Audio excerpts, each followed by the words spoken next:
جو چیز میں آپ کو بتانا چاہتا ہوں وہ سنتے رہیے نوجوانوں. یہ تقریر میری آج کی اور دوسری جگہوں کی تقریروں سے بالکل الگ ہے، بالکل الگ ہٹ کر ہے. یہ واقعات میں نے آج تک کسی اور تقریر میں اپنی 22 سال کی زندگی میں تقریری دور میں نہیں بتائے. جو آج میں نے آپ کے سامنے یہ رکھا ہے وہ شاہ غسان، جس کا نام جبلہ ابن ایہم ہے.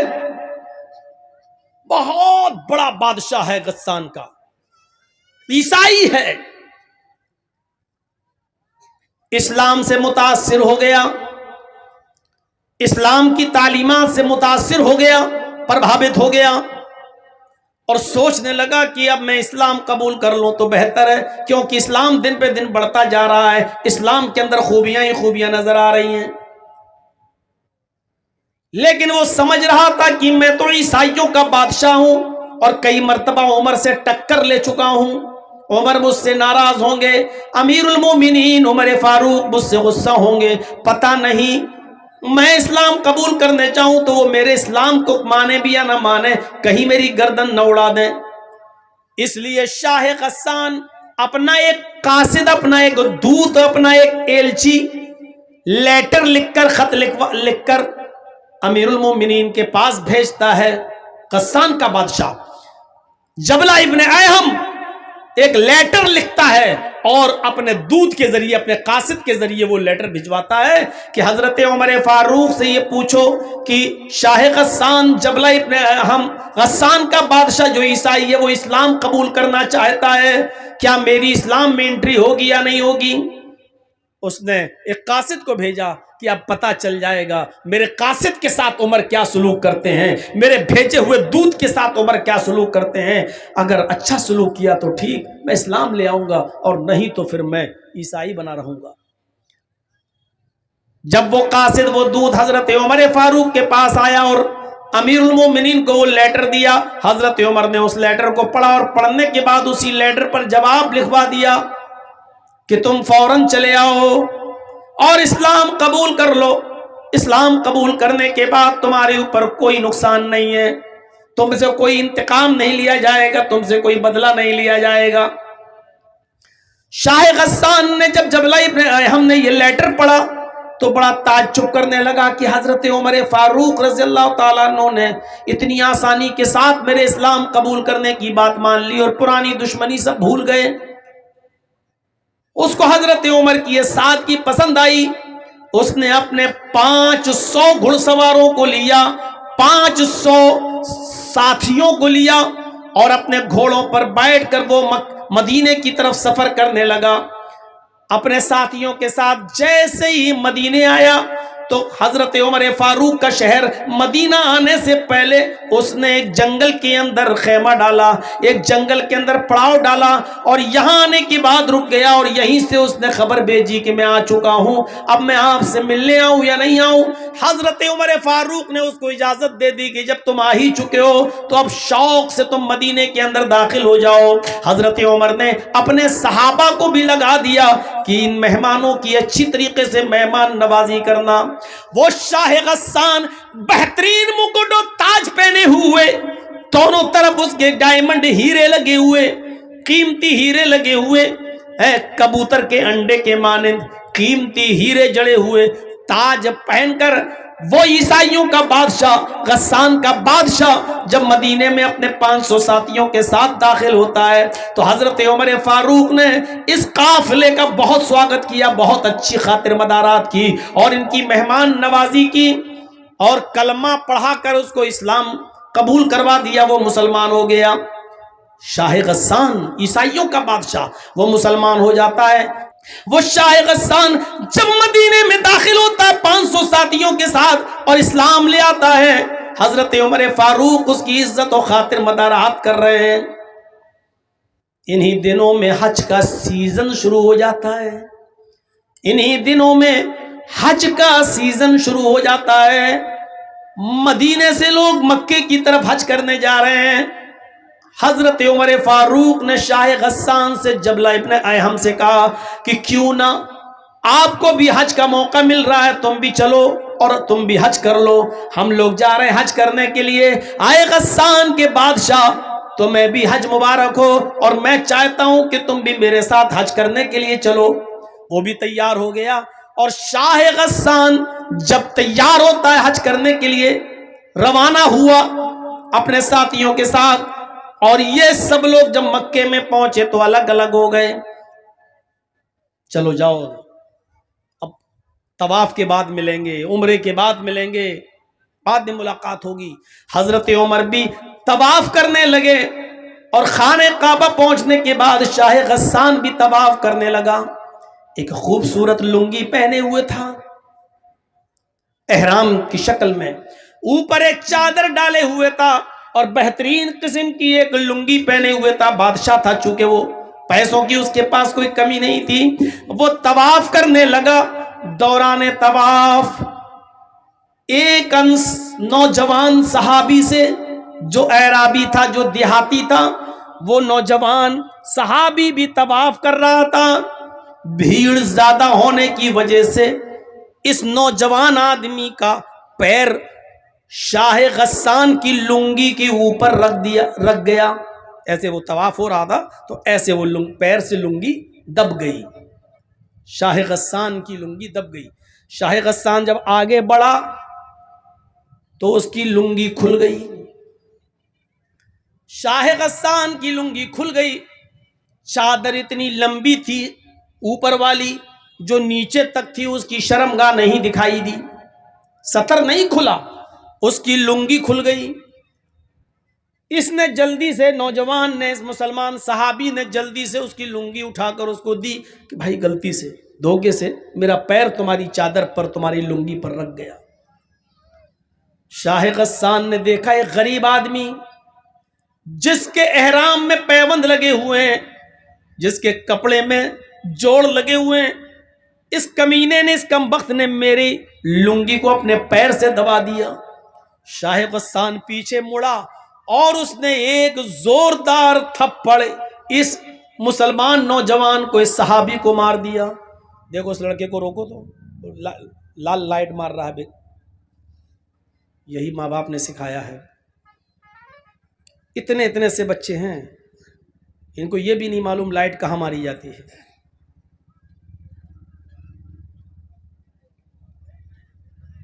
اس نے ایک زوردار تھپڑ اس نوجوان کو، اس دیہاتی مسلمان صحابی کو مارا۔ تھپڑ اتنی زور کا لگا کہ اس نوجوان دیہاتی صحابی کی آنکھ پھوٹ گئی، اس کی ایک آنکھ باہر آ گئی۔ وہ نوجوان اس وقت کچھ نہیں بولا، خاموش رہا، اور اس نے اپنا طواف پورا کیا۔ اس کے بعد پھر وہ اپنے قبیلے میں گیا۔ قبیلے کی لڑائی بہت بری ہوتی ہے۔ جب وہ اپنے قبیلے میں پہنچا تو لوگوں نے پوچھا کہ تمہاری آنکھ کیسے پھوٹی؟ اس نے بتایا کہ ایسا ایسا معاملہ ہو گیا، اور شاہ غسان نے، غسان کے بادشاہ نے ایک تھپڑ مارا، اور تھپڑ اتنی زور سے مارا کہ میری آنکھ پھوٹ گئی۔ پورے قبیلے کے لوگ آگ بگولا ہو گئے۔ ارے نیا نیا اسلام لایا اور اتنی ہیکڑی، ہمارے آدمی کو مارے گا؟ یہ تمام کے تمام لوگ حضرت عمر فاروق کے پاس مکے آ گئے۔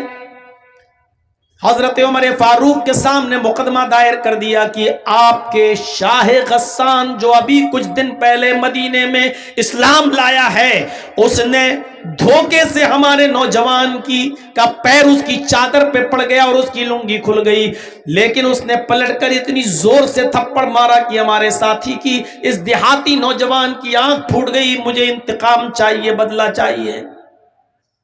حضرت عمر فاروق نے شاہ غسان کو بلایا۔ غسان کا بادشاہ طلب کیا گیا جو مسلمان ہو چکا ہے، اور پھر یوں دونوں میں گفتگو ہوتی ہے۔ حضرت عمر فاروق نے فرمایا، آئے شاہ غسان، آئے جبلہ ابن ایہم، تمہارے بارے میں یہ شکایت ملی ہے، کیا یہ صحیح ہے؟ کہنے لگا وہ جبلہ، امیر المومنین، اس نوجوان دیہاتی آدمی نے میری چادر پر پیر رکھ دیا، میں آگے بڑھا، میری لنگی کھل گئی، میری چادر کھل گئی، میں نے اس کو ایک تھپڑ مار دیا ہے۔ حضرت عمر فاروق نے کہا ہے شاہ غسان، اس نوجوان نے یہ بتا دیا ہے کہ ہاں میرا پیر اس کی چادر پر رکھ گیا تھا، لیکن میں نے جان بوجھ کر ایسا نہیں کیا، دھوکے سے ایسا ہو گیا۔ ایک معمولی سی غلطی کی اتنی بڑی سزا تم نے اس کو دے دی کہ اس کی آنکھ کا ڈھیلا باہر آ گیا، اس کی آنکھ پھوٹ گئی۔ شاہ غسان کہنے لگا ایک غریب آدمی کی آپ کو اتنی فکر کیوں ہو رہی ہے؟ حضرت عمر فاروق کہتے ہیں کہ اسلام لانے کے بعد امیری غریبی اسلام میں نہیں چلتی ہے۔ آئے شاہ غسان، اسلام جتنا امیروں کے لیے اتنا ہی غریبوں کے لیے ہے، اور مجھے اس کو انصاف دلانا ہے، اس کو نیائے ملنا چاہیے۔ شاہ غسان نے کہا ٹھیک ہے، تو پھر بتائیے کہ مجھے کیا کرنا ہوگا، بتائیے میں کیا کروں، انصاف کا تقاضا کیا ہے، کیا کروں؟ حضرت عمر فاروق نے کہا شاہ غسان، اس نوجوان سے، اس دیہاتی سے، اس صحابی سے، اس بیچارے غریب آدمی سے معافی مانگ لو۔ اگر معافی دیتا ہے تو ٹھیک، ورنہ اس کو کچھ لے دے کر اس کو راضی کر لو۔ اگر معاف کرتا ہے تو ٹھیک، اور معاف نہیں کرتا ہے تو اس کو کچھ لے دے کر راضی کرو۔ شاہ غسان کہنے لگا ایک معمولی آدمی سے، میں غسان کا بادشاہ ہوں اور میں نے بادشاہت کی ہے، امیر المومنین میں بادشاہ ہوں، میرا باپ بھی بادشاہ رہ چکا ہے، میرا دادا بھی غسان کا بادشاہ رہ چکا ہے، میں خاندانی بادشاہت سے چلا آ رہا ہوں، اور میں بادشاہ ہونے کے بعد ایک معمولی آدمی سے، ایک غریب آدمی سے معافی مانگوں گا؟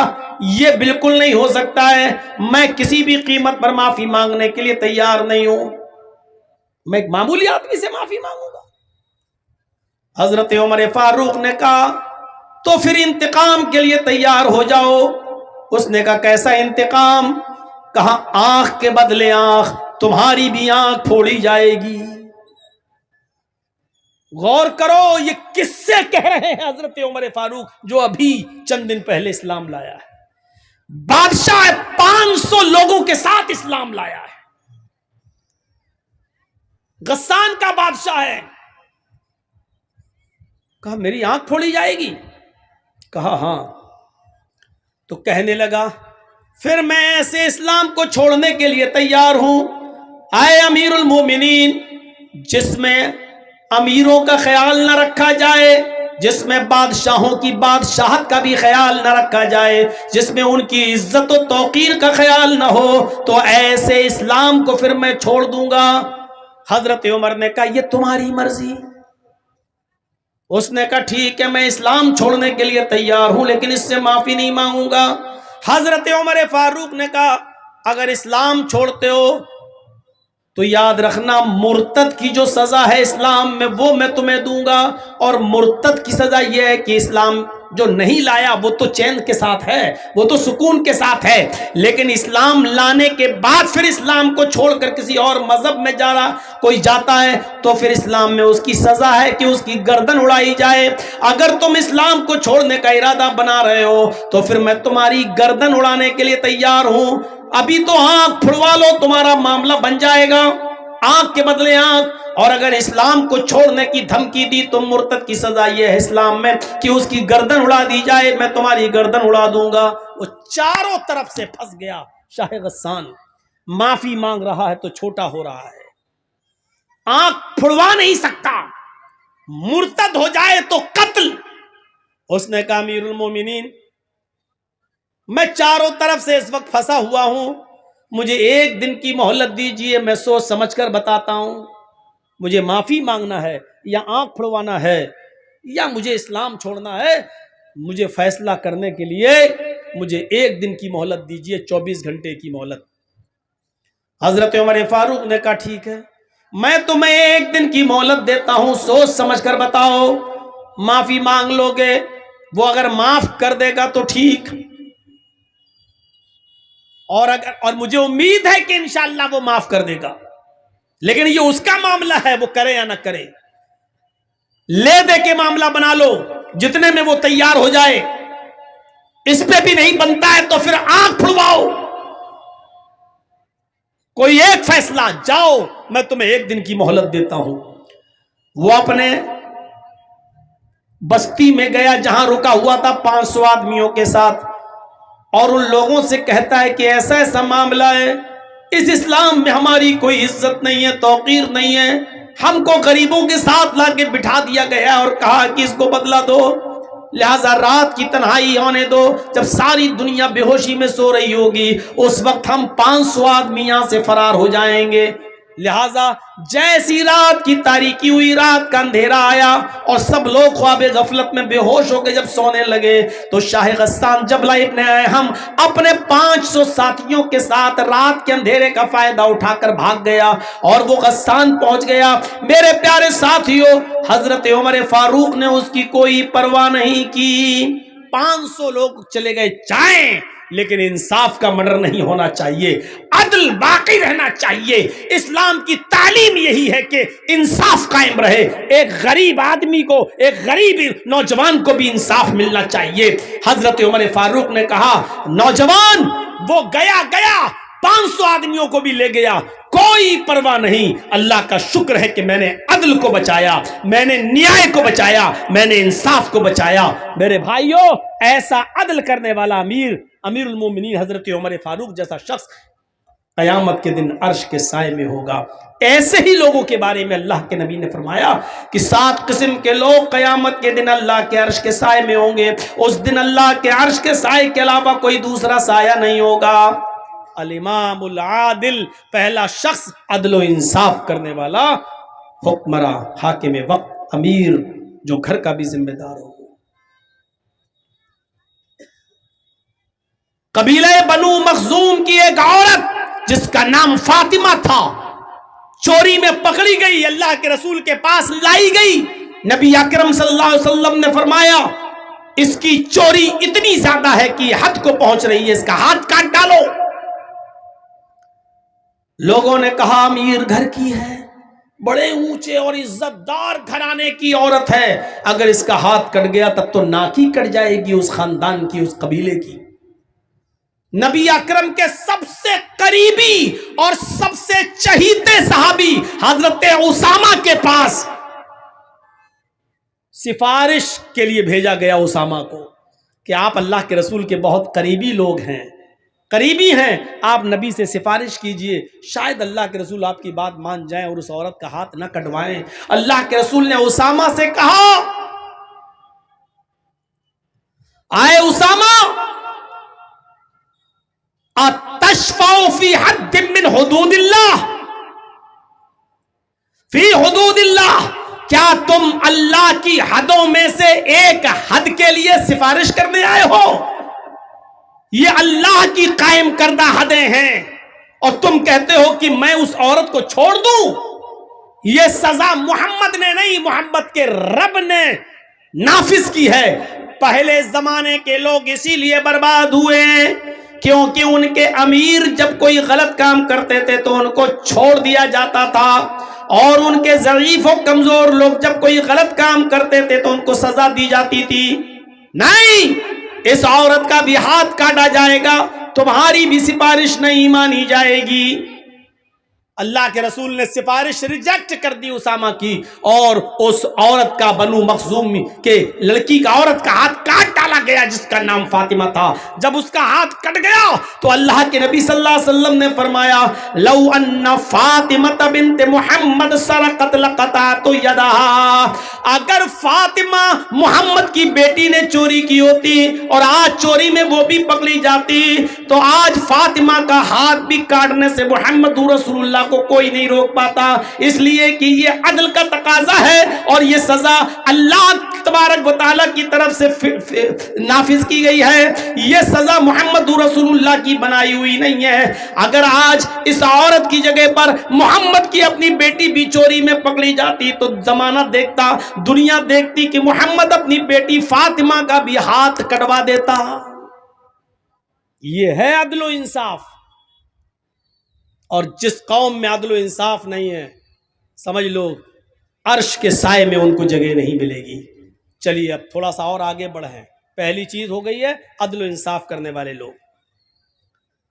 دوسرا کون؟ وَشَابٌ نَشَأَ فِي عِبَادَةِ رَبِّهِ، دوسرا وہ نوجوان جو اپنے رب کی عبادت میں لگا ہوا ہے، اپنے رب کی عبادت میں اس نے سب کچھ بھلا دیا اپنے رب کی عبادت۔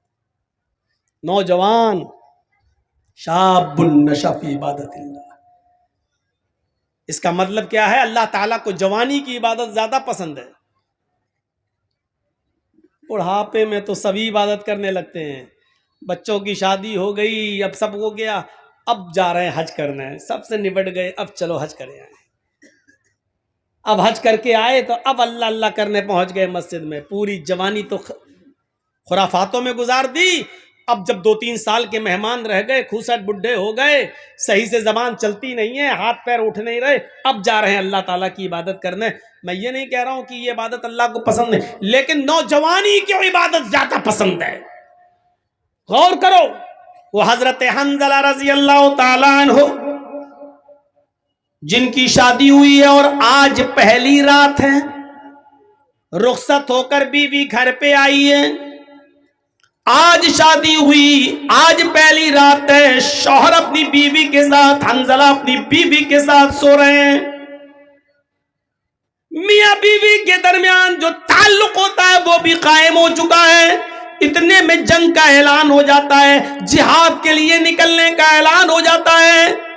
حضرت حنظلہ اسی کنڈیشن میں کہ اپنی بیوی سے ملے ہیں، ابھی غسل نہیں کیے، اعلان جہاد سنتے ہیں، اپنا گھوڑا کھولتے ہیں اور جہاد کے لیے نکل جاتے ہیں۔ بیوی کہتی ہے، اے میرے پیارے شوہر، میں تمہیں روک تو نہیں رہی ہوں، جہاد فرض ہے، تمہیں جانا بھی چاہیے، لیکن کم سے کم غسل تو کر لو، نہا تو لو۔ ابھی آپ نے میرے ساتھ صحبت کی ہے، میرے ساتھ ہم بستر ہوئے ہیں اور فوراً میدان جہاد میں جانے لگے ہیں، کم سے کم آپ غسل تو کر لو۔ فرمایا، اے میری بیوی، اعلان نہیں سنا ہے، یہ ندائی، یہ آخری آواز ہے، اس آواز کو سننے کے بعد کوئی شخص بھی اب تھوڑی دیر بھی اپنے گھر میں نہیں رک سکتا ہے۔ میری بیوی، میں غسل کے لیے کیسے رک جاؤں کہ یہ آخری ندا آ چکی ہے کہ اب کوئی بھی اپنے گھر میں نہ رکے، میں فوراً نکل رہا ہوں۔ اللہ میرے دل کے حال کو جانتا ہے، اللہ میرے دل کی نیت کو جانتا ہے۔ اٹھے، گھوڑا کھولا اور دوڑے اور چلے گئے میدان جنگ میں، لڑے، کئی کافروں کو قتل بھی کیا، لیکن اس جنگ کے اندر خود بھی شہید ہو گئے، شہید ہو گئے۔ اور شہید کا اصول یہ ہے شریعت میں کہ اس کو جن کپڑوں میں شہید ہوتا ہے، کوئی آدمی اللہ کی راہ میں جب مارا جائے تو انہی کپڑوں میں دفن کیا جاتا ہے، شہید کو کوئی نیا کفن نہیں پہنایا جاتا، شہید کو غسل نہیں دیا جاتا، شہید کی جنازے کی نماز نہیں پڑھی جاتی، ایسے ہی اس کو انہی کپڑوں میں دفن کر دیا جاتا ہے۔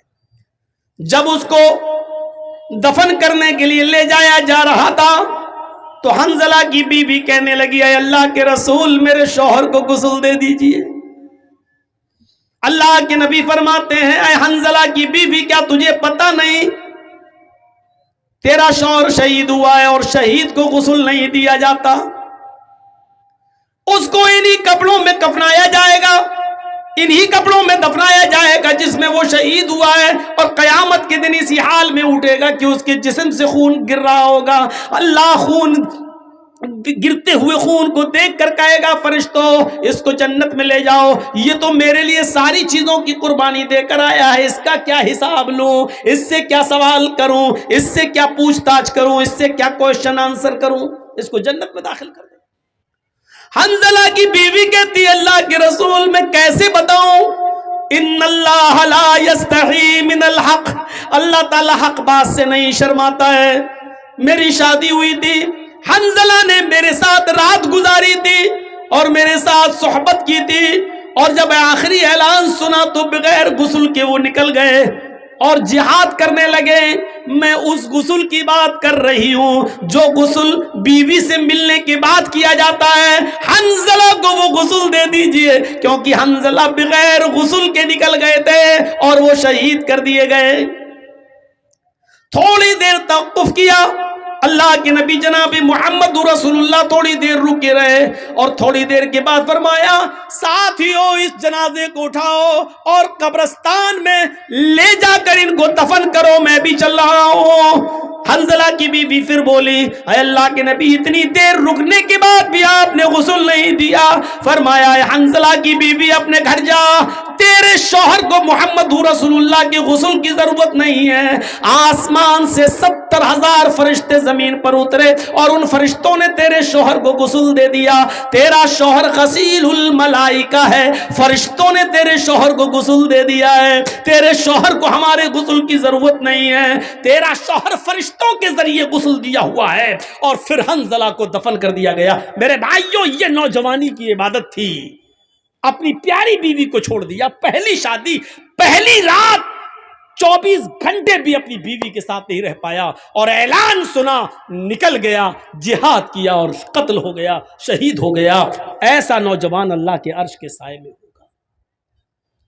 وَشَابٌ نَشَأَ فِي عِبَادَةِ رَبِّهِ, وہ عقبہ ابن نافع جس نے اسلام کا پرچم لہراتے لہراتے دائیں اسلام بائیں اسلام پیچھے اسلام سامنے سمندر, اللہ میں دائیں دیکھتا ہوں تو تیرے نبی کا جھنڈا لہرا رہا ہے, بائیں جہاں جاتا ہوں تیرے نبی کا پرچم لہرا رہا ہے, پیچھے مڑ کے دیکھتا ہوں اور جہاں جہاں تک میں گیا ہوں تیرے نبی کا جھنڈا لہر چکا ہے, سامنے سمندر ہے, اب میں کیا کروں. یعنی اب دنیا میں کوئی چپا باقی نہیں رہا جہاں تک ہم گئے, اسلام ہی اسلام, اب سامنے سمندر ہے. اے اللہ یہ ہمارے ساتھ 1500 نوجوان ہیں جو گھوڑے پہ بیٹھے ہوئے ہیں, یہ سب اسلام کا جھنڈا لہرانا چاہتے ہیں. میں نے دائیں بائیں اور پیچھے تو اسلام لہرا دیا ہے, تیرے نبی کا جھنڈا پھہرا دیا ہے, لیکن آگے سمندر ہے. اے اللہ اب میں کیا کروں. اس نے سمندر کے پاس اپنی تلواروں کو گاڑا, سمندر کے پانی سے وضو بنایا اور وہیں پر نماز پڑھی پی. نماز ادا کرنے کے بعد کہنے لگا وہ نوجوان عقبہ ابن نافع, اے اللہ اگر میں اس سمندر کے بارے میں جان جاؤں کہ اس سمندر کو پار کرنے کے بعد بھی تیری کوئی مخلوق رہتی ہے, اس سمندر کو کراس کرنے کے بعد کوئی تیری بستی آباد ہے جہاں تیرے بندے رہتے ہیں, تو اے اللہ اگر مجھے اس بات کا علم ہو جائے تو قسم ہے تیرے عزت و جلال کی, میں اپنے گھوڑوں کو سمندروں میں ڈال دوں گا اور سمندر سے تیرتے تیرتے اس بستی تک پہنچنے کی کوشش کروں گا, اور اس وقت تک چین کے ساتھ نہیں سوؤں گا جب تک کہ اس بستی میں بھی تیرے نبی جناب محمد رسول اللہ کا پرچم نہ لہرا دوں. عقبہ ابن نافع کے اندر یہ کون سا جذبہ تھا, عبادت کا جذبہ. یہ کون سی عبادت تھی, یہ کون سی ریاضت تھی. میرے بھائیوں ایسے ہی عبادت کرنے والے اور ہر وقت نماز کی طرف, ہر وقت عبادت کی طرف, اللہ کی عبادت کی طرف جن کا دماغ لگا ہوا ہے اور جو عبادت میں لگے ہوئے, یہ لوگ اللہ کے عرش کے سائے میں ہوں گے. یہ اللہ کے عرش کے سائے میں ہم اور آپ سردیوں کے دنوں میں, دسمبر کی اور جنوری کی سردی میں جو اپنے اوپر سے کمبل نہ ہٹا سکے, جو لحاف کی قربانی نہ دے سکے, جو اپنی نیند کی قربانی نہ دے سکے اور تصور کیے بیٹھا ہوا ہے کہ ہم اللہ کے عرش کے سائے میں ہوں گے, ہمیں جنت ملے گی. میرے بھائیو جنت اتنی سستی اور اتنی آسان بھی نہیں ہے. دو چیزیں, عدل و انصاف کرنے والا اور دوسرا وہ نوجوان جو اللہ اپنے رب کی عبادت پہ لگا ہوا ہے. اب تیسری چیز پہ آئیے, وَرَجُلٌ ذَكَرَ اللَّهَ خَالِيًا فَفَاضَتْ عَيْنَاهُ وَرَجُلٌ قَلْبُهُ مُعَلَّقٌ فِي الْمَسَاجِدِ. تیسرا وہ آدمی جس کا دل مسجد کی طرف لگا ہوا ہے, جس کی تشریح میں نے ابھی ہلکی سی کی تھی. ظہر پڑھ کے آیا, گھر پہ کام کر رہا ہے, ابھی ٹائم ہے, ہاں ابھی عصر میں ٹائم ہے, بار بار گھڑی دیکھ رہا ہے, بار بار سورج دیکھ رہا ہے, بار بار آسمان دیکھ رہا ہے. بار بار کان لگا رہا ہے اذان کی آواز تو نہیں آ رہی، اور جیسے ہی عصر کی اذان ہوئی فوراً مسجد میں عصر پڑھ کے آیا، مغرب کی طرف دماغ لگا ہوا ہے، فوراً مغرب میں مغرب پڑھ کے آیا، گھر پہ کچھ کھانا وانا کھایا، بار بار اس کا دماغ اس کا دل مسجد کی طرف لگا ہے، کب عشاء ہو کب عشاء ہو کب عشاء ہو، اور جیسے عشاء کا وقت ہوا فوراً مسجد میں، عشاء کے بعد سو رہا ہے گھر میں، بار بار بیچ میں رات میں آنکھ کھلتی ہے، بار بار گھڑی دیکھ رہا ہے، بار بار باہر نکل کے دیکھتا کہیں فجر کا وقت تو نہیں ہو گیا ہے، اور جیسے ہی فجر کی اذان کا وقت ہوا فوراً مسجد میں، قلبہ معلق فی المساجد، جس کا دل لٹکا ہوا ہے مسجد۔ حضرت مصعب رضی اللہ تعالی عنہ عامر ابن عبداللہ ابن زبیر کا واقعہ نقل کرتے ہیں۔ حضرت مصعب ابن عمیر حضرت عامر ابن عبداللہ ابن زبیر کا واقعہ نقل کرتے ہوئے کہتے ہیں کہ وہ سخت بیمار، آخری سانسیں لے رہے ہیں، کافی کمزوری اور جسم میں ان کی نقاہت ہے، کمزوری ہے، اور اتنے میں ان کے کانوں میں اذان کی آواز جاتی ہے، اور نوٹ کیجئے گا یہ مغرب کی اذان ہے، مغرب کی اذان کی آواز ان کے کانوں میں جاتی ہے، اللہ اکبر اللہ اکبر، اذان کی آواز سنتے ہی عامر ابن عبداللہ ابن زبیر کہتے ہیں اپنے گھر والوں سے مجھے اٹھاؤ اور مسجد کی طرف لے کر چلو۔ بچوں نے کہا رے آپ کی حالت دیکھیے کیا ہے، آپ نہیں جا سکتے، آپ لیٹے رہیے، ایسے ہی لیٹ کے نماز پڑھ لیجئے۔ عامر ابن عبداللہ ابن زبیر کا جو جواب تھا وہ سنیے، کہتے ہیں کہ میرے بچوں، میں اللہ کے داعی کی آواز پر لبیک کیوں نہ کہوں، اللہ کی طرف بلانے والا داعی دعوت دے رہا ہے نماز کی، میں اس کی دعوت پر لبیک کیسے نہ کہوں، مجھے تھوڑا سا سہارا دے دو، مجھے اٹھا دو اور مجھے مسجد تک پہنچا دو، بیمار ہیں، آخری وقت ہے، ابھی آپ کو پتا چل جائے گا ان کا آخری وقت بھی ہے، کس کنڈیشن میں ہے وہ۔ جب انہوں نے ضد کی کہ میرے بچوں دیکھو قیامت کے دن میں تم سب کا گریبان پکڑوں گا اگر تم نے مجھے مسجد میں نہیں پہنچایا، یہ آواز کی اذان کی آواز میرے کانوں میں پڑ گئی، اب اللہ کے داعی کی آواز پر لبیک کہنا ضروری ہے، مجھے مسجد میں جانا ہے۔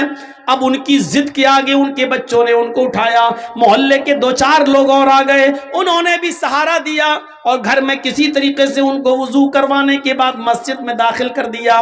وہ مسجد میں داخل ہو جاتے ہیں اور جماعت کے ساتھ مغرب کی نماز پڑھنے لگتے ہیں، اور جب نماز پڑھتے ہیں تو آپ اندازہ لگا سکتے ہیں کہ مغرب کی 3 رکعتیں ہوتی ہیں، وہ بیٹھ کر نماز ادا کر رہے ہیں، ابھی 1 رکعت ہی وہ نماز ادا کر سکے کہ 1 رکعت نماز پڑھنے کے بعد ان کا انتقال ہو جاتا ہے۔ وہ اسی مسجد کے اندر 1 رکعت نماز پڑھنے کے بعد انتقال کر جاتے ہیں۔ اب آپ اندازہ لگا سکتے ہیں کہ وہ کتنے بیمار رہے ہوں گے۔ اتنی بڑی بیماری کے باوجود وہ یہ کہہ رہے ہیں کہ اذان کی آواز جب میرے کانوں میں پہنچ گئی ہے تو پھر میں اللہ کے داعی اور اللہ کی طرف بلانے والے آدمی کی دعوت پر میں لبیک کیسے نہ کہوں، اس کی آواز پر میں لبیک کیوں نہ کہوں، لہٰذا مجھے وہاں تک پہنچاؤ۔ اور پہنچایا گیا اور 1 رکعت پڑھی اور انتقال کر گئے۔ ان کا دل مسجد کی طرف لگا ہوا تھا۔ رجل قلبہ معلق فی المساجد، یہ ہے اذان ہو رہی ہے لیکن مجھے مسجد میں پہنچاؤ، اذان ہو رہی ہے مسجد میں پہنچاؤ۔ یہاں اذان ہوتی ہے ہم لوگ چائے پیتے ہیں، یہاں اذان ہو رہی ہے ہم لوگ بازاروں میں سبزیاں خرید رہے ہیں، یہاں اذان ہو رہی ہے ہم لوگ اپنے کاروبار میں لگے ہوئے ہیں، یہاں اذان ہو رہی ہے ہم اپنے بینک میں نوکری کر رہے ہیں، یہاں اذان ہو رہی ہے ہم اپنے بزنس میں لگے ہوئے ہیں، یہاں اذان ہو رہی ہے ہم اپنے کھیتوں میں لگے ہوئے ہیں، اپنے کاروبار میں لگے ہوئے ہیں، اور تصور ہے کہ ہم جنت میں جائیں۔ ارے اللہ کے عرش کا سایہ نہیں ملے گا، جنت تو بہت دور کی بات، اللہ کے عرش کا سایہ بھی نہیں ملے گا۔ امام بغوی نے اپنی مشہور و مایہ ناز کتاب السیر کے اندر عبید اللہ القواریری کا ایک واقعہ نقل کیا ہے کہ وہ شام بصرہ کے رہنے والے تھے، بصرہ کے، ان کے گھر کوئی مہمان آ گئے۔ ویسے تو وہ 5 وقت کی نماز میں پہلی تکبیر میں مسجد میں رہتے تھے، لیکن آج ان کے گھر میں کوئی مہمان آ گیا، مہمان کی دیکھ ریکھ خاطر مدارات کی وجہ سے اس کو کھانا وانا کھلانے میں تھوڑی سی دیر ہو گئی، اتنی سی دیر ہو گئی کہ عشاء کی اذان کے بعد جماعت مسجد میں ہو گئی۔ وہ اپنے مہمان کو کھانا کھلانے کے بعد مسجد کی طرف گئے تو کیا دیکھتے ہیں کہ مسجد سے لوگ نماز پڑھ کے واپس آ رہے ہیں۔ پوچھا کہ کیا ہوا؟ کہ جماعت ہو گئی۔ وہ دوسرے محلے میں گئے کہ وہاں جا کر شاید نماز مل جائے، جماعت مل جائے، لیکن دوسرے محلے میں جاتے ہیں تو کیا دیکھتے ہیں کہ ادھر بھی جماعت ہو چکی ہے۔ انہوں نے بصرہ کی آس پاس کی جتنی مسجدیں تھی کوشش کر کے دیکھ لیا کہ کہیں جماعت مل جائے، کیونکہ جماعت کا ثواب اکیلے نماز پڑھنے سے 27 گنا زیادہ درجہ رکھتا ہے۔ اس ثواب کی امید میں وہ جاتے ہیں کہ نماز ادا کر لوں، جماعت مل جائے، لیکن ان کو بصرہ کی کسی مسجد میں عشاء کی جماعت نہیں ملی۔ تو پھر وہ اپنے گھر آ گئے اور اپنے گھر پر انہوں نے جائے نماز بچھائی، مصلی بچھایا اور عشاء کی نماز وہ پڑھنے لگے۔ جب وہ ایک مرتبہ 4 رکعت عشاء کی پڑھ چکے تو کہنے لگے کہ عشاء کی نماز جماعت کے ساتھ اگر میں پڑھتا تو 27 گنا درجہ ملتا، 27 گنا ثواب ملتا، تو کیوں نہیں میں جماعت کے ثواب کو پہنچنے کے لیے عشاء کی نماز کو 27 بار پڑھ لوں۔ اگر میں 4 رکعت کر کے 27 مرتبہ اگر میں نماز پڑھوں گا تو ہمیں جماعت کا ثواب مل جائے گا۔ تو انہوں نے اپنے گھر میں عشاء کی نماز کو 27 مرتبہ پڑھا، 27 بار، 4 رکعت پھر ہو گئے، چلو دوبارہ کھڑے ہو گئے، پھر 4 رکعت، پھر تیسری بار کھڑے ہو گئے۔ انہوں نے عشاء کی نماز کو کتنی بار پڑھا؟ 27 بار۔ اس کے بعد مطمئن ہو گئے کہ اب مجھے جماعت کا ثواب مل گیا، یعنی انشاءاللہ جو جماعت مجھ سے چھوٹی ہے اس کے برابر ثواب مل جائے گا۔ اس کے بعد جب بستر پہ سونے گئے، علامہ بغوی، امام بغوی سیر میں نقل کرتے ہیں، جب وہ بستر پر لیٹتے ہیں تو خواب میں دیکھتے ہیں کہ وہ گھڑ سواروں کے ساتھ دوڑ رہے ہیں۔ ایک قوم ہے، ایک کچھ لوگ جو اپنے اپنے گھوڑوں کو دوڑا رہے ہیں، مقابلہ کر رہے ہیں۔ عبید اللہ القواریری بھی اس قوم کے ساتھ اپنے گھوڑے کو دوڑا رہے ہیں، اور کیا دیکھتے ہیں کہ سارے لوگ آگے آگے جا رہے ہیں، سب کے گھوڑے مجھ سے آگے دوڑ رہے ہیں، میرا گھوڑا سب سے پیچھے کی طرف ہے۔ میرے گھوڑے سے آگے ایک اور آدمی ہے، وہ بھی اپنا گھوڑا دوڑا رہا ہے۔ میں اس سے بھی آگے نکلنا چاہتا تھا کہ میں نے اپنے گھوڑے کو ایڑ لگائی، میں نے اپنے گھوڑے کو ٹھوکر ماری، میں نے اپنے گھوڑے کو کوڑا مارا کہ آگے نکلے۔ تو مجھ سے آگے جو سواری تھا، مجھ سے آگے جو گھڑ سوار تھا، وہ کہنے لگا، اے عبید اللہ، اپنے گھوڑے کو ایڑ مت لگاؤ، اپنے گھوڑے کو کوڑا مت مارو، مجھ سے آگے نکلنے کی کوشش نہ کرو۔ اے عبید اللہ، تم ہمارے برابر نہیں آ سکتے ہو، ہم سے آگے نکلنا تو بہت دور کی بات، تم کتنا بھی نیا گھوڑا لے لو، اچھے سے اچھا گھوڑے پہ بیٹھ جاؤ، لیکن تم ہمارے گھوڑے سے آگے نہیں نکل سکتے۔ عبید اللہ القواریری کہتے ہیں کہ آخر تم یہ بات کیسے کہہ رہے ہو؟ میرا گھوڑا تمہارے گھوڑے سے اچھا ہے، اور پھر بھی ہم تمہارے گھوڑے سے آگے نہیں نکل پائیں گے، آخر وجہ کیا ہے؟ تو وہ شخص کہنے لگا جو مجھ سے آگے تھا، اے عبید اللہ، تم ہم سے اس لیے آگے نہیں نکل سکتے کیونکہ عشاء کی نماز ہم نے جماعت کے ساتھ پڑھی ہے، اور تم نے عشاء کی نماز جماعت کے ساتھ نہیں پڑھی۔ 27 مرتبہ نماز پڑھنے کے بعد بھی وہ درجہ نہیں ملا جو جماعت کے ساتھ نماز پڑھنے کا ملتا ہے۔ وَرَجُلٌ قَلْبُهُ مُعَلَّقٌ فِي الْمَسَاجِدِ، تیسرا وہ آدمی مسجد جس کا دل مسجد کی طرف لٹکا ہوا ہے، وہ آدمی اللہ کے عرش کے سائے میں ہوگا۔ نماز کی طرف ایسا دل ہونا چاہیے۔ اب چوتھا آدمی کی طرف آئیے، چوتھے شخص کی طرف آئیے۔ 3 ہو گئے نا، بار بار گنا رہا ہوں تاکہ یاد ہو جائے۔ عدل و انصاف کرنے والا امیر، دوسرا وہ نوجوان جو اللہ کی عبادت میں لگا ہوا ہے، اور تیسرا وہ آدمی جس کا دل مسجد کی طرف لگا ہوا ہے، جو بار بار نماز پڑھ کے آتا ہو، دوسری نماز کے لیے سوچتا ہے۔ 3 آدمی ہو گئے۔ چوتھا وَرَجُلَانِ تَحَابَّا فِي اللَّهِ اجْتَمَعَ عَلَيْهِ وَتَفَرَّقَا عَلَيْهِ. کتنے لوگ ہیں جو آپس میں ایک دوسرے سے نہیں بولتے لیکن ذاتی دشمنی میں. لیکن چوتھا آدمی عرش کے سائے میں کون ہوگا؟ وہ آدمی جو کسی کا دوست ہوگا تو اللہ کے لیے اور کسی سے دشمنی کی ہوگی تو اللہ کے لیے. آپ سے ہم نے دعوت و تبلیغ کا کام کیا، آپ کو ہماری بات پسند آئی، آپ ہمارے مرید بن گئے، آپ ہماری دوستی ہو گئی، آپ ہماری باتیں سن رہے ہیں، اس لیے آپ جرجی صاحب آئیے چائے پلا. کیوں؟ اس لیے کہ ہم قرآن و حدیث آپ کو سناتے ہیں، آپ اس لیے ہماری عزت کرتے ہیں. یہ اللہ کے لیے ہے. ہمارا آپ کا کیا رشتہ ہے؟ ہمارا آپ کا کیا رشتہ ہے؟ لیکن یہ محبت اللہ کے لیے. اور اگر ہم نے کوئی بات بتائی اور آپ کو برا لگا اور آپ کھڑے ہو کر کہنے لگے ہٹو، تم جیسے 50 مولوی آتے ہیں، میں نے بھی تم سے بولنا چھوڑ دیا، تو یہ بھی اللہ کے لیے. کیوں؟ کیونکہ میں نے قرآن سنایا، تجھے برا لگ گیا ہے اور تجھے اچھا نہیں لگتا ہے. نہیں بتاؤں گا آج کے بعد تجھے بات. تجھے اگر تکلیف ہو رہی ہے میری بات سے تو نہیں جاؤں گا تیرے پاس. تو اب ہم نے تجھے جو چھوڑا ہے وہ بھی اللہ کے لیے، کیونکہ اور کوئی وجہ نہیں. اگر یہ چیز ہے ہمارے اور آپ کے اندر، کسی سے دوستی ہے تو اللہ کے لیے اور کسی سے دشمنی ہے تو وہ بھی اللہ کے لیے، تو ایسا شخص بھی اللہ کے عرش کے سائے میں ہوگا.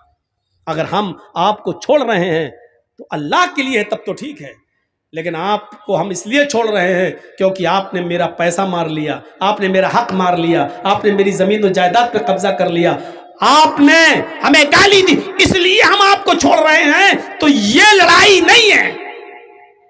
محلے والوں کو، گاؤں والوں کو چاہیے کہ صلح کرا دیں، ملوا دیں.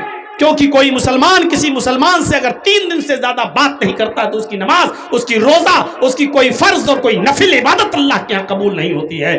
دوستی کرو تو اللہ کے لیے اور دشمنی کرو تو اللہ کے لیے. کسی سے دوستی ہو تو اللہ کے لیے اور دشمنی ہو تو اللہ کے لیے. حضرت علی رضی اللہ تعالیٰ عنہ ایک یہودی سے لڑ رہے تھے. تو مجھے مار دے یا میں تجھے مار دوں، چل. دونوں میں لڑائی ہو رہی، دونوں چل، تو تلواریں دونوں نہیں، ہاتھ سے کشتی ہو رہی ہے. لڑتے لڑتے لڑتے لڑتے کبھی علی اوپر کبھی علی نیچے، کبھی یہودی اوپر کبھی علی نیچے، کبھی علی اوپر یہودی نیچے. میرے بھائیوں، اس طریقے سے لڑائی ہوتے ہوتے ایک موقع آیا کہ حضرت علی نے یہودی کے سینے پر چڑھ کر اس کا گلا دبا دیا اور پکڑ کے کس کے اور زور سے اس کا گلا دبانے لگے. یہودی نے اپنے منہ میں تھوک جمع کیا ایسے کر کے اور تھوک دیا حضرت علی کے منہ پر. حضرت علی نے ایسے تھوک کو صاف کیا اور غصہ آیا حضرت علی کو اور زیادہ. کمینہ تھوک رہا، اور کس کے اس کو دبانا چاہا.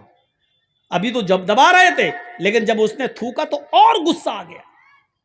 لیکن جب اور غصہ آیا تو اس کو چھوڑ دیا، کہ چل بھاگ جا، میں نے تجھے چھوڑ دیا. وہ پیروں پہ گر گیا، کہنے لگا امیر اے علی، میری سمجھ میں نہیں آ رہا ہے. میں نے جب تھوکا تو دیکھا آپ کے چہرے پر کہ آپ کو اور غصہ آیا. اب میں نے بھی سمجھ لیا اس غصے میں تو ہم نہیں بچیں گے، لیکن جب آپ کو زیادہ غصہ آیا تو آپ نے مجھے چھوڑ دیا. یہ کیا بات ہے؟ حضرت علی نے کہا جب میں تجھ سے لڑ رہا تھا تو اللہ کے لیے لڑ رہا تھا. میں تجھے مارنا چاہتا تھا اللہ کو خوش کرنے کے لیے، لیکن جب تو نے میرے چہرے پر تھوکا اور میرے چہرے پر تھوک پڑا تو مجھے اور غصہ آیا. تو یہ غصہ اللہ کے لیے نہیں تھا، یہ میرا ذاتی غصہ تھا. تو میرے اوپر تھوکا، تھوک رہا، تو یہ میرا ذاتی غصہ تھا. اگر اس غصے میں تو مارا جاتا تو وہ اللہ کے لیے لڑائی نہیں ہوتی، وہ میرا ذاتی انتقام ہوتا، وہ میرا ذاتی بدلہ ہوتا. اور میں ذاتی بدلہ نہیں لیتا. جا، میں نے چھوڑ دیا. اللہ کے لیے لڑ رہا تھا تب تک ٹھیک تھا. اللہ کے لیے لڑائی لڑ رہے تھے، جب اس میں ذاتی غصہ شامل ہوا تو چھوڑ دیا. تو ذاتی دشمنی نہیں ہونی چاہیے. ان 4 چیزوں کو نوٹ کریے، کیونکہ 5ویں چیز جو ہم بتانے جا رہے ہیں وہ آج ہمارے معاشرے اور سماج کا سب سے بڑا المیہ بنا ہوا ہے. پہلا شخص عدل و انصاف کرنے والا انسان، دوسرا وہ نوجوان جو اللہ کی عبادت میں لگا ہوا ہے، تیسرا وہ آدمی جو جس کا دل مسجد کی طرف لٹکا ہوا ہے، اور چوتھا وہ شخص جو محبت کرتا ہے کسی سے تو اللہ کے لیے اور دشمنی کرتا ہے کسی سے تو اللہ کے لیے. اور 5واں، نوجوانوں معاشرے میں سب سے بڑی برائی یہی، وَرَجُلٌ دَعَتْهُ امْرَأَةٌ ذَاتَ مَنْصَبٍ وَجَمَالٍ فَقَالَ إِنِّي أَخَافُ اللَّهَ، ایسا آدمی جس کو کسی خوبصورت حسین و جمیل عورت نے برائی کے لیے بلایا، ذات منصب، شریف گھر کی، و جمال، اور خوبصورت. بدچلن عورتوں کے بارے میں بات نہیں ہو رہی ہے، بازارو عورتیں، پیشہ ور عورتیں، جسم فروش عورتیں، ان کے بارے میں بات نہیں ہو رہی. آپ کے علاقے کی، آپ کے گاؤں کی کوئی شریف گھر کی عورت، ذات منصب، حسب و نسب والی بہترین شریف گھرانے کی لڑکی، و جمال، اور خوبصورت عورت، اگر وہ آپ کو بلاتی ہے کہ آؤ چلو ہمارے ساتھ یہ کام کر لو، ذات منصب، پیسے والی، دولت والی، یعنی وہ آپ کو پیسہ بھی دے رہی ہے، وہ آپ کو موقع بھی دے رہی ہے، وہ آپ کو تنہائی میں بھی لے جا رہی ہے، اس کے پاس سارے انتظام ہے، وہ کہہ رہی ہے کہ میرا روم الگ ہے، میں پیسہ بھی دوں گی، میرے ساتھ رہو، میرے ساتھ کھاؤ، میں کھانا بھی دوں گی، اور میرے ساتھ تم غلط کام کرو گے میں تمہیں اس کی اجرت بھی دوں گی، اور خوبصورت بھی ہے. ذات منصب، یعنی ایسی عورت نے آپ کو بلایا جو خود امیر ہے، جو خود شریف ہے، جو خود پیسے والی ہے، اور جو خود بہت اونچے گھرانے کی ہے، اور خوبصورت اور حسین و جمیل ہے. آپ کے پاس کچھ نہیں لیکن وہ آپ کو دعوت دے رہی ہے، آپ کے پاس موقع نہیں لیکن وہ موقع دے رہی ہے، آپ کے پاس تنہائی کی جگہ نہیں لیکن وہ آپ کو تنہائی کی جگہ دے رہی ہے. یہ سب کچھ ہونے کے بعد پھر آپ نے ایسی خوبصورت، ایسی حسین و جمیل، اور ایسی ذات اور منصب اور حسب اور نسب والی اور ایسی شریف عورت کو دیکھ کر کہا، ہٹ، چل بھاگ یہاں سے، انی اخاف اللہ، میرا رب مجھے دیکھ رہا ہے، میں اللہ سے ڈرتا ہوں، میں تیرے قریب نہیں جا سکتا، میں یہ غلط کام نہیں کر سکتا. ایسی عورت کی دعوت کا انکار کرنے والا اور ایسی عورت کے دل اور ارادے کو پورا نہ کرنے والا شخص اللہ کے عرش کے سائے میں ہوگا، اللہ کے عرش کے سائے میں ہوگا.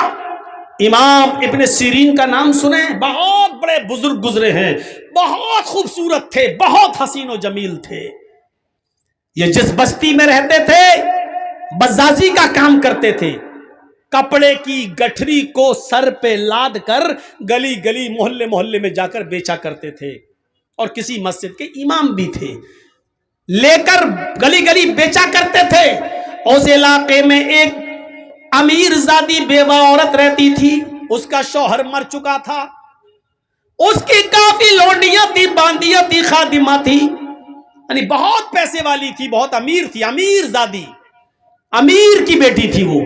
لیکن اس کا شوہر مر گیا تھا، اور وہ اپنی باندیوں، اپنی نوکرانیوں کے ذریعے گاؤں میں، محلے میں اور آس پاس کے علاقے میں ایسے نوجوانوں کو تلاش کرواتی تھی اپنی نوکرانیوں سے کہ کوئی خوبصورت نوجوان ملے تو اس کو ہمارے پاس لے کر آؤ، اور وہ ان کے ساتھ غلط کام کرتی تھی.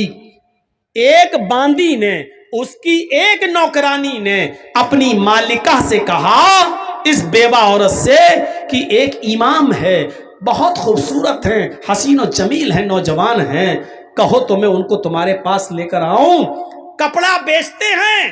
تو کہا ٹھیک ہے، اس کو لے کر آؤ. امام ابن سیرین کے پاس یہ باندی گئی، وہ کپڑا لادے ہوئے تھے، ان سے کہنے لگی کہ میری مالکن ہیں، وہ آپ سے کپڑا خریدنا چاہتی ہیں، لیکن وہ بہت پردے والی ہیں، باہر نہیں نکلتی ہیں، وہ اپنے گھر پہ تمہیں بلا رہی ہیں اور آپ سے وہاں کپڑا خریدنا چاہتی ہیں. امام ابن سیرین رحمت اللہ علیہ اس عورت کے پاس جاتے ہیں، باندی باہر رہ جاتی ہے، اور اس بیوہ عورت نے ان کو اپنے گھر کے اندر بلا لیا.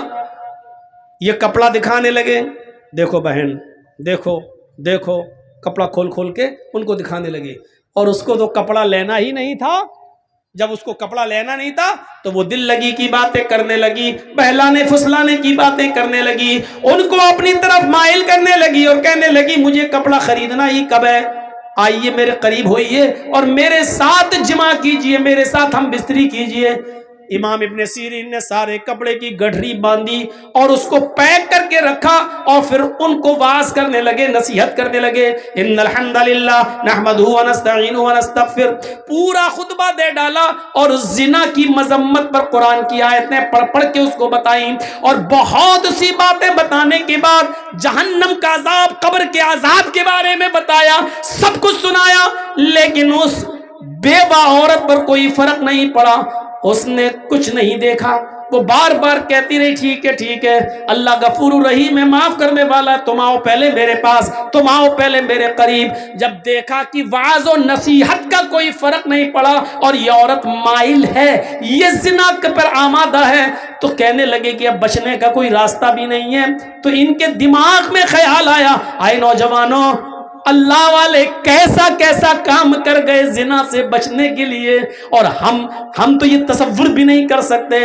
امام ابن سیرین کہتے ہیں اچھا یہ بتاؤ کہ تمہارا باتھ روم کہاں ہے؟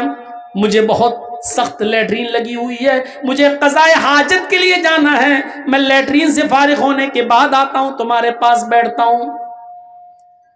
اچھا ٹھیک ہے، یہ ہے، اس نے بتا دیا۔ جب لیٹرین سے نکلے تو کچن میں گھس گئے۔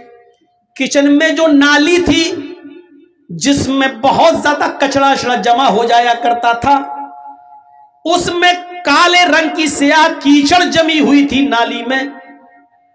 امام ابن سیرین اسی کچن کی نالی کے پاس بیٹھ گئے اور اس نالی سے سیاہ رنگ کی کالی کیچڑ نکال کر انہوں نے اپنے چہرے پہ مل لی، اپنے کپڑوں پہ ملا، اپنی داڑھی آڑی پہ ملا، اور پوری طریقے سے اپنے آپ کو لت پت کر لیا کیچڑ سے، اور اسی گندگی کی حالت میں اس عورت کے پاس آئے، چلو آؤ ملتے ہیں۔ کہاں ملیں؟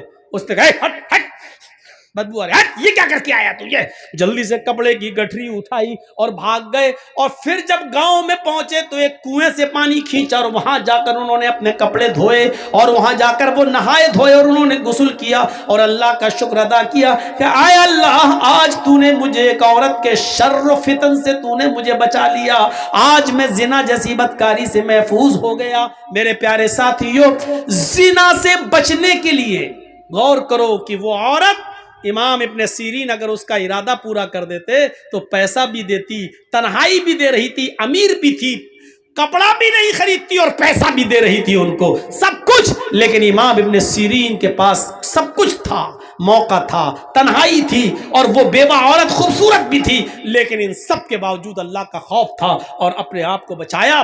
اس سے کہا اللہ سے ڈر، یہ زندگی چند دنوں کی، اللہ کے یہاں منہ دکھانا ہے، نصیحتیں کی لیکن وہ نہیں مانی۔ میرے پیارے ساتھیوں، تب امام ابن سیرین نے اپنے آپ کو ایسے بچایا۔ نوجوانوں، اس زنا کاری و بدکاری کے راستے سے اپنے آپ کو بچا لینے والا اور کسی خوبصورت عورت کی دعوت پر یہ کہہ دینے والا کہ انی اخاف اللہ، میں اللہ سے ڈرتا ہوں، ایسا شخص بھی قیامت کے دن اللہ کے عرش کے سائے میں ہوگا۔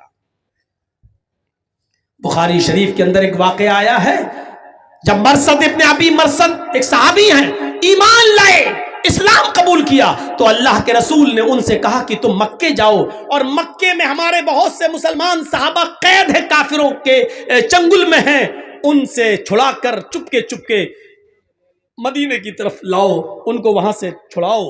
تو یہ رات میں مکے پہنچتے تھے اور رات میں جاتے تھے، چپکے سے کسی گھر میں گھستے تھے، جہاں کوئی مسلمان صحابی قیدی ہوتا تھا اس کو اٹھا کر لاتے تھے اور پھر اس کی بیڑیوں کو توڑتے تھے اور پھر اس کو مدینہ بھیج دیا کرتے تھے، کیونکہ اسلام لانے سے پہلے خود یہ چور تھے، اسلام لانے سے پہلے خود یہ چور تھے، ان کو بیڑیاں توڑنے میں مہارت تھی، یہ جانتے تھے۔ تو اللہ کے رسول نے ان سے وہی کام لیا کہ تم اب مسلمان صحابہ کی بیڑیاں توڑ کر ان کو کافروں سے چھڑاؤ، ان کے اوپر ظلم کر رہے ہیں وہ کافر، ان کو چھڑاؤ۔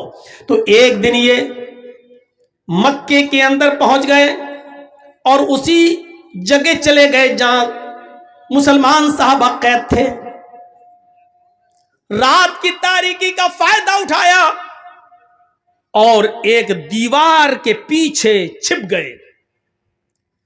چاندنی رات تھی، رات کے اندھیرے میں ایک عورت نکل کے آئی، اس نے دیوار کے پیچھے ایک سایہ دیکھا، سمجھ گئی کہ اس دیوار کے پیچھے کوئی آدمی بیٹھا ہے، اس آدمی کا سایہ یہاں آ رہا ہے، وہ گئی دیوار کے پیچھے، کیا دیکھتی ہے کہ ایک آدمی بیٹھا ہوا ہے، اور دیکھتے ہی اس کو پہچان گئی، کہنے لگی تم تو مرثد ہو، تم تو مرثد ہو۔ مرثد نے دیکھا، مرثد بھی پہچان گئے، کہنے لگے تم تو عناق ہو، تم تو عناق ہو۔ کہاں زمانے جاہلیت میں جب مرثد اسلام نہیں لائے تھے تو اس عورت کے ساتھ ان کے ناجائز تعلقات تھے، کئی مرتبہ اس عورت کے ساتھ مل چکے تھے، لمبے تلنگے لمبے چوڑے تھے، وہ عناق ان کی دیوانی تھی۔ اتنے دنوں کے بعد آج دیکھتی ہے، کہتی ہے مرثد پرانی یادیں تازہ ہو گئی، کتنے سال کے بعد تم آئے ہو، چلو ہمارے گھر چلو، ہمارے گھر میں کوئی نہیں، آج کی رات ہمارے ساتھ سو جاؤ، وہی رات گزارو۔ مرثد ابن ابی مرثد کہتے ہیں کہ اے عناق، اب ان ہاتھوں نے محمد رسول اللہ کے ہاتھوں کو چھو لیا ہے، یہ ہاتھ محمد رسول اللہ سے ٹچ ہو چکے ہیں، ان ہاتھوں نے محمد رسول اللہ سے مصافحہ کر لیا ہے۔ اے عناق، اب حرام عورت کی طرف میں ہاتھ نہیں بڑھا سکتا، اے عناق بہتر ہے کہ تم چلی جاؤ۔ عناق کہنے لگی اچھا اب تم بدل گئے ہو، میری آرزو اور میرے ارمانوں کا تم گلا گھونٹ رہے ہو، اتنے سالوں کے بعد آئے ہو، اگر تم نے میرے ارادے اور میرے ارمان اور میری آرزوؤں کو پورا نہ کیا تو میں چلا دوں گی۔ مرثد ابن ابی مرثد کہتے ہیں کہ کچھ بھی کرو لیکن اب میں تمہارے ساتھ زنا نہیں کر سکتا ہے، میں محمد رسول اللہ صلی اللہ علیہ وسلم، ان آنکھوں نے محمد رسول اللہ کا دیدار کر لیا ہے، اب یہ حرام چیز کی طرف اٹھے گی بھی نہیں ہماری نظریں۔ عناق کہتی ہے آئے خیمے والوں اٹھو، آئے گاؤں والے اٹھو، ایک آدمی آیا ہے تمہارے قیدیوں کو چرا رہا ہے، تمہارے قیدیوں کو اٹھا کر لے جا رہا ہے۔ عناق کی آواز سن کر محلے والے اور گاؤں والے اٹھنے لگے، دوڑنے لگے۔ مرثد ابن ابی مرثد نے جب ان کو آتا ہوا دیکھا تو وہ بھاگ گئے، ایک پہاڑ کی طرف چلے گئے، اور پہاڑ کے اوپر چڑھنے کے بعد ان کو ایک غار نظر آئی تو وہ پہاڑ سے نیچے اتر کر اس غار کے اندر چھپ گئے۔ وہ لوگ پہاڑ کے اوپر تک آئے، ان کو غار کا دروازہ نہیں دکھائی دیا، انہوں نے گاؤں والوں نے اس پہاڑ کے اوپر کھڑے ہو کر پیشاب بھی کیا۔ مرثد ابن ابی مرثد کہتے ہیں، بخاری کی روایت ہے، وہ پیشاب کر رہے تھے اور ان کا پیشاب ہمارے سر پر آ رہا تھا، وہ پیشاب کر رہے تھے اور ان کا پیشاب ہمارے سر پر گر رہا تھا، لیکن میں ٹس مس نہیں کر رہا تھا، اگر میں تھوڑا بہت ہلتا تو وہ مجھے پہچان لیتے اور دیکھ لیتے، میں ایسے ہی چھپا رہا، یہاں تک کہ کچھ دیر کے بعد وہ سب چلے گئے، رات کافی ہو گئی اور وہ سب چلے گئے، عناق بھی چلی گئی یہ سوچ کر کہ اب تو مرثد ابن ابی مرثد بھاگ گیا ہے۔ پھر تھوڑی دیر کے بعد میں غار سے نکلا اور پھر میں اپنے کام میں لگ گیا، اس کے باوجود میں نے ایک آدمی کو اٹھایا، اس کو اپنے کاندھوں پر لادا، لیکن وہ بہت بھاری آدمی تھا، ہم اس کو لے کے چل نہیں پا رہے تھے، وہ بار بار اس کو اٹھاتے اور وہ مجھے تھکا دیتا۔ تھوڑی دیر کے بعد ہم جب اس کے گاؤں سے باہر نکلے تو میں نے اس کی پیروں کی بیڑیاں توڑی اور اس کے ہاتھوں کی بیڑیاں توڑی اور اس کو لے کر اللہ کے نبی کے پاس آیا۔ اللہ کے نبی محمد رسول اللہ کو پورا واقعہ سنایا، اے اللہ کے نبی صلی اللہ علیہ وسلم ایسا ایسا معاملہ ہے، عناق ہماری پرانی دوست ہے، اس سے ہمارے زمانے جاہلیت میں بڑے اچھے تعلقات تھے، اس کے ساتھ میں زنا بھی کر چکا ہوں، اس کے ساتھ میرا اٹھنا بیٹھنا سب کچھ تھا، اس کے گھر پہ رہتا تھا، اے اللہ کے نبی کیا اسلام لانے کے بعد میں اس سے نکاح کر سکتا ہوں؟ کیا میں اس کو اپنی بیوی بنا سکتا ہوں؟ آپ اجازت دیجئے کہ میں عناق کو اپنی بیوی بنا لوں۔ اللہ کے نبی صلی اللہ علیہ وسلم خاموش رہے کہ آئے مرثد انتظار کرو، اللہ رب العالمین کی طرف سے اگر کوئی حکم ہوتا تو میں تمہیں بتاتا ہوں کہ تم عناق سے نکاح کر سکتے ہو یا نہیں نکاح کر سکتے ہو۔ یہاں تک کہ اللہ رب العالمین نے قرآن میں یہ آیت نازل فرما دی کہ الزانی لا ينکح الا زانیۃ او مشرکۃ، کوئی زانی کسی زانیہ زانیہ ہی سے نکاح کر سکتا ہے اور کسی مشرکہ سے ہی، اور کوئی زانیہ عورت کسی زانی مرد سے ہی نکاح کر سکتی ہے، یا زانی یا مشرک مرد سے نکاح کر سکتی ہے۔ آئے مرصد، تم ایمان لا چکے ہو، تم مومن ہو چکے ہو، اور کسی مومن کے لیے جائز نہیں ہے کہ کسی زانیہ اور بد چلن عورت سے، کسی زانیہ اور مشرکہ سے نکاح کرے۔ لہذا اللہ تعالیٰ نے تمہیں اناق کے ساتھ نکاح کرنے سے منع کر دیا ہے، تم اناق کو اپنی بیوی نہیں بنا سکتے ہو۔ میرے پیارے ساتھیوں، غور کرو کس طریقے سے اپنے آپ کو زنا سے بچایا۔ جنگل میں موجود بڑی خوبصورت عورت اناق، دوستی بھی رہ چکی ہے زمانے جاہلیت میں، اور وہ کہہ بھی رہی ہے میرے گھر میں کوئی نہیں ہے، چلو اکیلا، تنہائی کا موقع، دل کے سارے دروازے کھلے، پورا چانس اور پورا موقع بھی دے رہی ہے۔ لیکن مرصد ابن ابی مرصد کیا کہہ رہے ہیں؟ اللہ سے ڈر، میں نے اللہ کے رسول کے ہاتھوں کو چھوا ہے، اب یہ کسی حرام چیز کو نہیں چھو سکتے ہیں۔ یہ لوگ اللہ کے عرش کے سائے میں ہوں گے۔ لہٰذا وہ نوجوان، وہ آدمی جس کو کسی خوبصورت لڑکی نے برائی کے لیے بلایا اور اس نے یہ کہہ دیا کہ میں اللہ سے ڈرتا ہوں، انی اخاف اللہ، تو ایسا شخص بھی قیامت کے دن اللہ کے عرش کے سائے میں ہوگا۔ 5 چیزیں ہو گئیں، 2 چیزیں اور رہ گئیں، ان کا بھی خلاصہ کر دوں۔ وَرَجُلٌ تَصَدَّقَ بِصَدَقَةٍ فَأَخْفَاهَا، کسی نے اگر صدقہ کیا، کسی کو دیا چپکے سے، اتنے چپکے سے دیا کہ دائیں ہاتھ سے دیا بائیں کو بھی خبر نہ ہو، تو ایسا شخص جو چپکے چپکے کسی کو صدقہ کرتا ہے، کسی کی غریب کی مدد چپکے سے کرتا ہے، ایسا شخص بھی اللہ کے عرش کے سائے میں ہوگا۔ یہ نہیں رمضان کے مہینے میں کسی غریب کی مدد کر رہے ہیں، 5 کلو آٹا، 2 کلو تیل، 1 کلو چینی، شربت کی بوتل، کھجور، اور اس کا واٹس ایپ پہ فوٹو کھینچ کے واٹس ایپ پہ بھی ڈال رہے ہیں، آج میں نے 20 لوگوں کو کٹ دی ہے، آج میں نے 50 لوگوں کو غلہ پہنچایا ہے، آج ہم نے 50 لوگوں کو، غریب لوگوں کو ساڑی دی ہے۔ میرے بھائیوں، ایسے لوگ عرش کے سائے میں نہیں ہوں گے جو اپنے نیکیوں کی نمائش کرتے پھرے اور جس کو دے رہے ہو اس کو بھی ذلیل کرتے پھرے بیچارے کو۔ ارے کسی غریب کو دے دو، نہ تمہاری بیوی کو پتا چلے، نہ جس کو دے رہے ہو اس کے بارے میں کسی کو پتا چلے کہ اس بیچارے کی مدد کی ہے، اس کا پردہ رہنے دو۔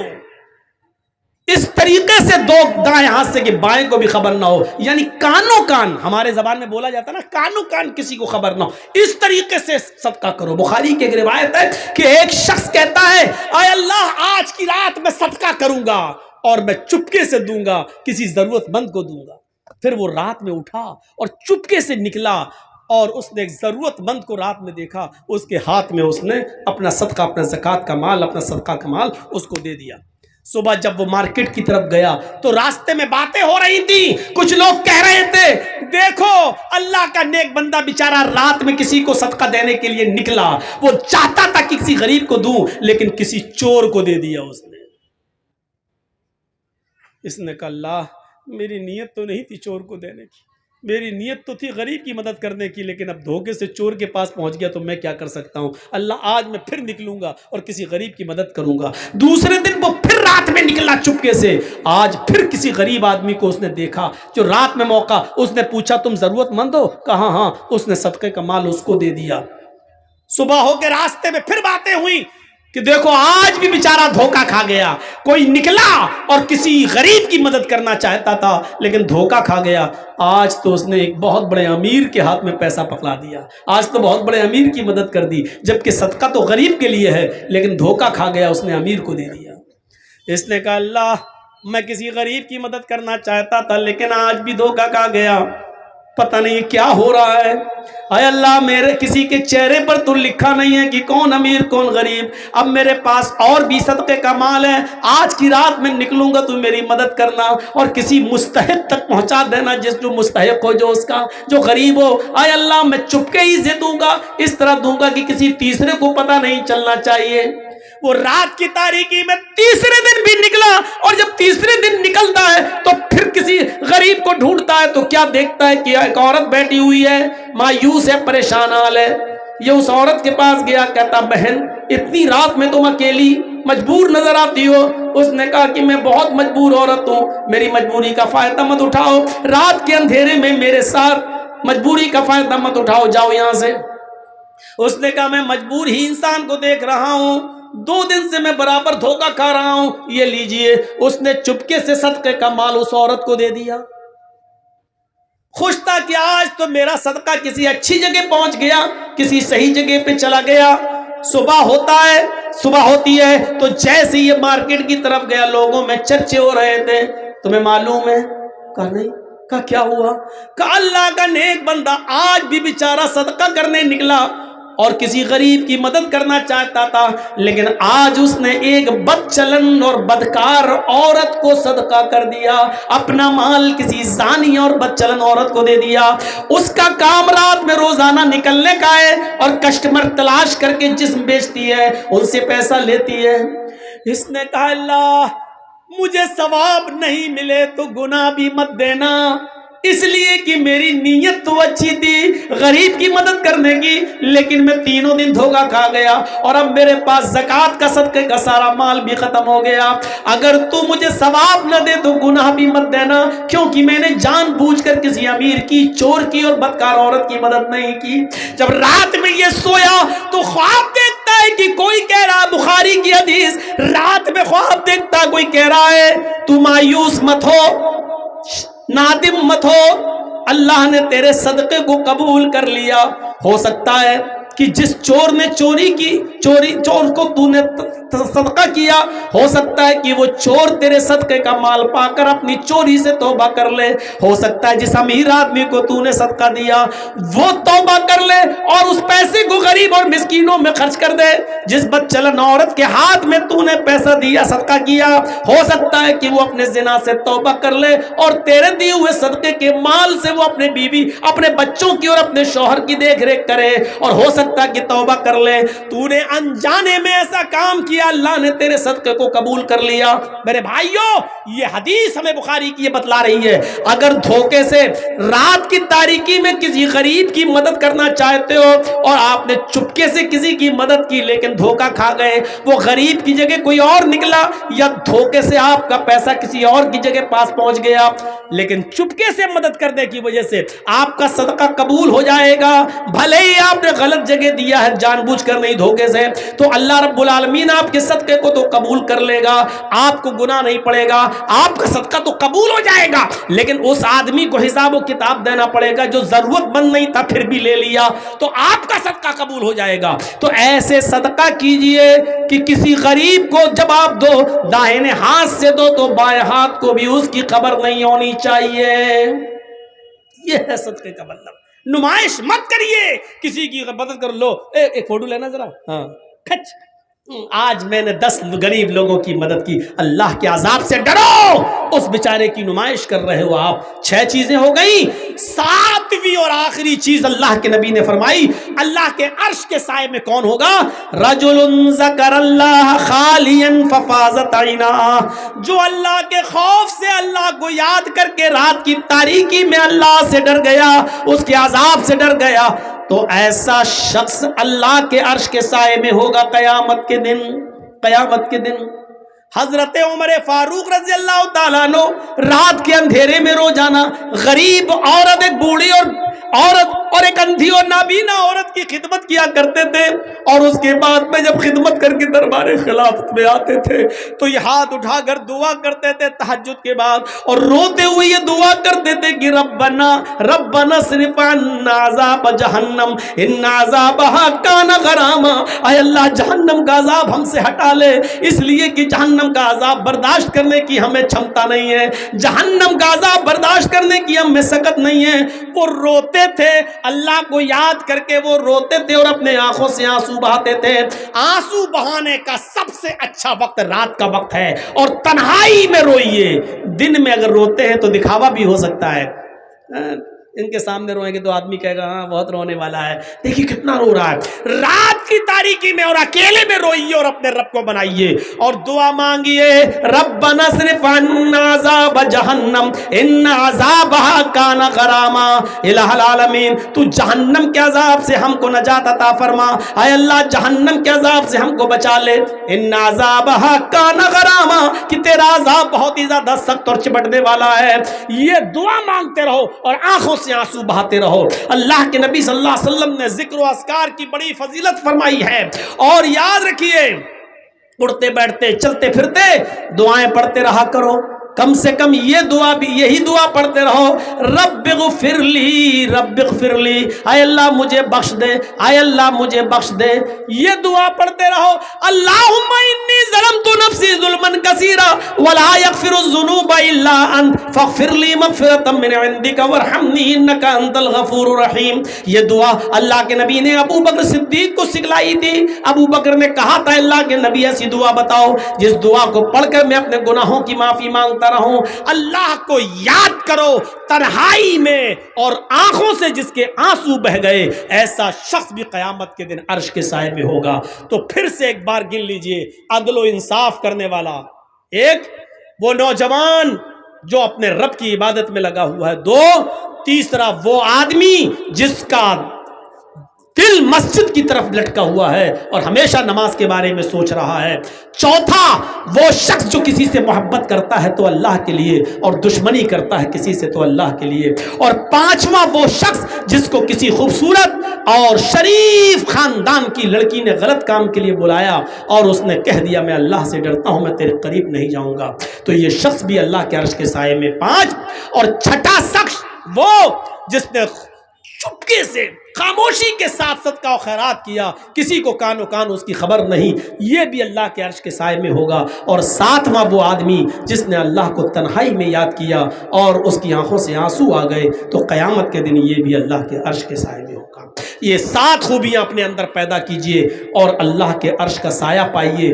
یاد رکھیے جنت اور جہنم کا فیصلہ تو بعد میں ہوگا، پہلے ہمیں قیامت کے دن اس سورج کی جاسوس تپش سے بچنا ہے اور اس کی گرمی سے بچنا ہے۔ 50,000 سال کا دن ہوگا اور سورج کی گرمی ہمارے سروں پر ہوگی، ہم پسینے میں ڈوب رہے ہوں گے۔ ایسے موقع پر جس کو اللہ کے عرش کا سایہ نہیں ملے گا، اس کے لیے وہ دن بہت خطرناک دن ہوگا، اور جو اللہ کے عرش کا سایہ پا جائے گا وہ مطمئن ہوگا، چین و سکون کے ساتھ ہوگا۔ میرے بھائیوں، یہ پونے 2 گھنٹے کا خطاب میں نے آپ کے سامنے تقریباً کیا ہے۔ اب میں رخصت ہوتے ہوئے آپ سے دعا کرتا ہوں۔ السلام علیکم دوستوں، امید کرتا ہوں آپ نے اس بیان کو پورا سنا ہوگا۔ اگر آپ کو یہ بیان پسند آیا ہو تو ویڈیو کو لائک اور چینل کو سبسکرائب کریں۔